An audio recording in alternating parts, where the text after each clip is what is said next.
This is the VSiN Morning Line on VSiN, the sports betting network.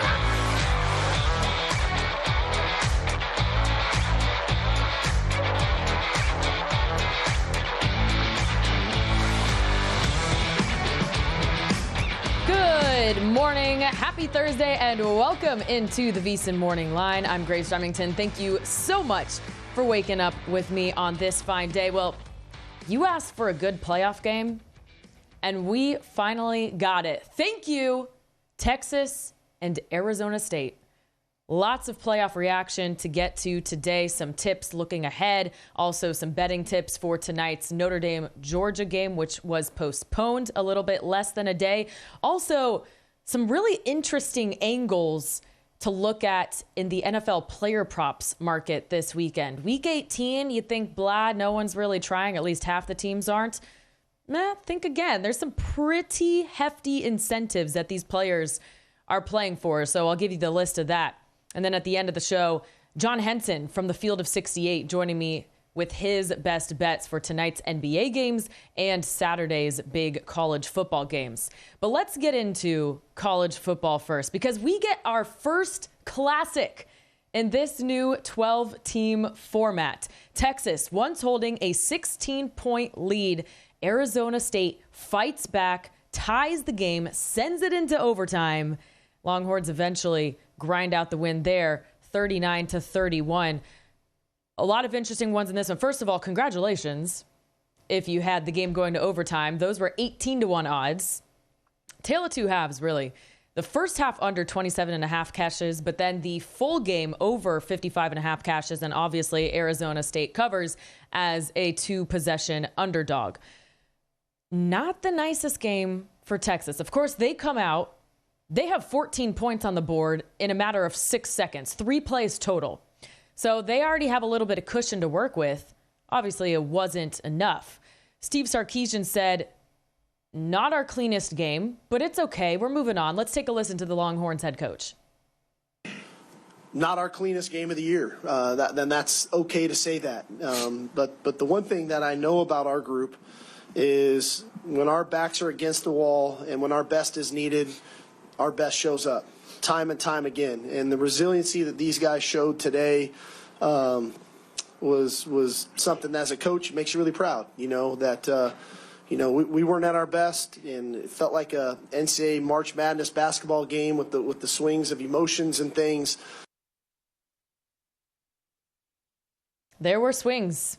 There were emotions. There were actually tears on the field at the end of the game. But the not being a clean game, this started on the first drive of the game for Texas, okay? Arizona State's first drive. Texas gifts them with a first down after running into the punter. So now Arizona State puts 3 points on the board instead of 0, which, by the way, an interesting choice for Arizona State there, considering their special team struggles. They rank 133rd in the country in field goal kicking. Not sure you knew that. So I thought that was a bold choice to kick the field goal instead of going for it. It worked out for them in the end. But Texas was winning this game in the third quarter with nothing but red zone defense, Arizona State mistakes, and their special teams. They were outgained 303 yards to 139.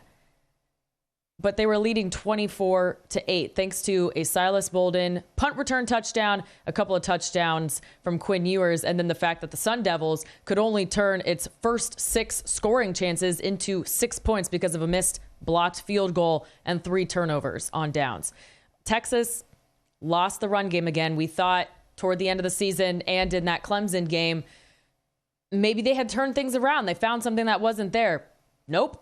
53 yards on 30 carries for an average of 1.8 yards per carry. Arizona State absolutely dominated the third quarter. That was the turning point in this game.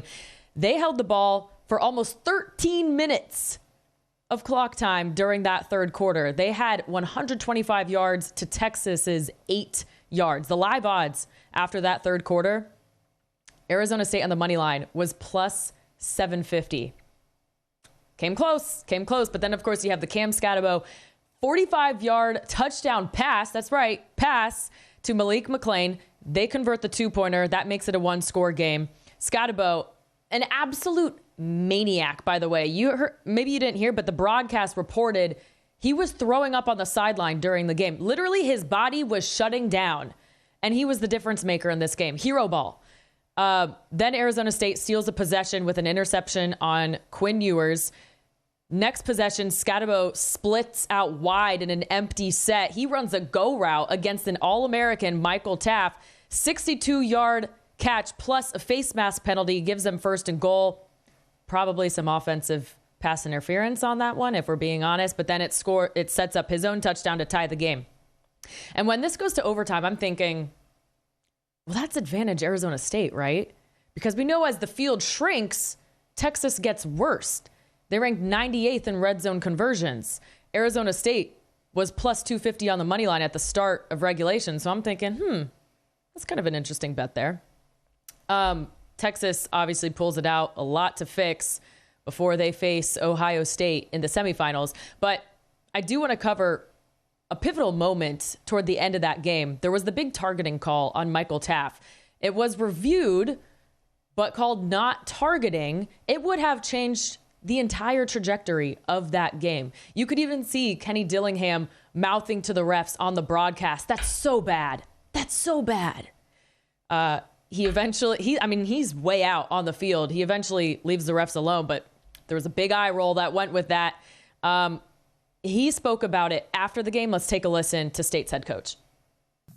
In terms of the targeting, I want to be honest, I don't know what targeting is.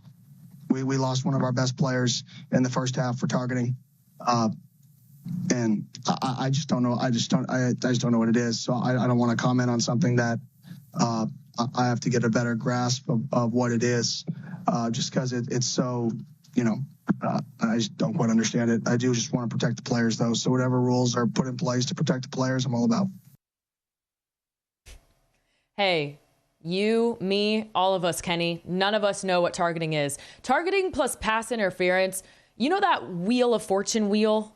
Those wheels you see at fairs with the little sticks on them? That's how I feel about these fouls. Just spin the wheel. Wherever it lands, that's your call. I do have to say, so I thought it was targeting, but when there's 1 minute left in the game and it's a playoff game, it kind of is nice to not let the refs decide that. Just let the boys play. And some people do view it as a football hit. I mean, it is. And they're tweaking this rule so much to make it the safest rule out there. I think it can go either way. But want to give props to Arizona State because I thought that comeback in the game kind of mimicked their season as a whole. They were not expected to do anything this year. Picked to finish last in the Big 12. They went 11-2 against the spread, outperforming the spread by an average over 11 points. So that just shows you the market could never catch up with them. But obviously they won the whole Big 12, made the playoff. Favorites in the playoff so far, by the way, are 7-0 straight up, 6-1 against the spread. Arizona State is that one against the spread. So congrats to them. Texas lives on. They will face Ohio State. And they say it's hard to beat the same team twice. But oh my gosh, Oregon, did you forget how to play football? Did they forget this was a single elimination game? I'll be transparent with you guys because that's what we're supposed to do as cappers. That was my worst play of all time. I wasn't the only one. And if you've been tailing my college football picks this whole season, we're in a good spot. There's nothing that could happen in bowl season or playoffs that could impact our record or units won. And a lot of you have told me that less via email. Steven on Twitter, thank you guys for reaching out. Thanks for following me all season. Wow, that was bad. And I think Dan Lanning was just as shocked as the rest of us. So let's take a listen to the Ducks head coach. They clicked tonight. We didn't. And I didn't get our team prepared, and that's a great team. When you play a great team like Ohio State, you can't not be clicking on all cylinders. And they were clicking on all cylinders. We didn't really have the ability to stop them and didn't have the ability to get something going for us on offense. And we haven't faced a lot of moments like that this year. It's an unbelievable team. Coach Day and his staff have done an unbelievable job there. Don't want to discredit what our players have been able to accomplish this year. We had a great team. We just ran into a great team tonight and we didn't play our best. Oregon could not get anything to go its way. The wide receivers were not open for Dylan Gabriel. Running back Jordan James left the game. Wide receiver Evan Stewart didn't even start the game because he got dinged up in warm-up. So really bad luck there. Two of your best players are out. Oregon wasn't able to cross the 50-yard line in its first 6 drives. Did you realize that? The Ducks did not get into Ohio State territory until 22 seconds left in the first half. Their defense was confused by all the Chip Kelly formations, and this Ohio State defense made a Heisman finalist quarterback look like an average quarterback. Dylan Gabriel is the most experienced quarterback in college history. They made that guy look average. He is the FBS all-time co-leader in passing touchdowns. They made that guy look average. He was never comfortable in the pocket, sacked 8 times. The Buckeyes had 13 tackles for loss, and Oregon entered this game top 10 in tackles for loss allowed. Ohio State's run game behind Quinshon Judkins, Travion Henderson combined for 179 yards on 25 rushes. But the story of this game, Jeremiah Smith. Are you kidding me? Is this the best freshman wide receiver we have seen ever? Like in the history of college football? We'll talk about it more when we come back. Man, so much to get to with these playoff games. And of course, I'll give you a play for Notre Dame, Georgia as well after that one was postponed. Thanks for waking up with me. This is the VSiN Morning Line.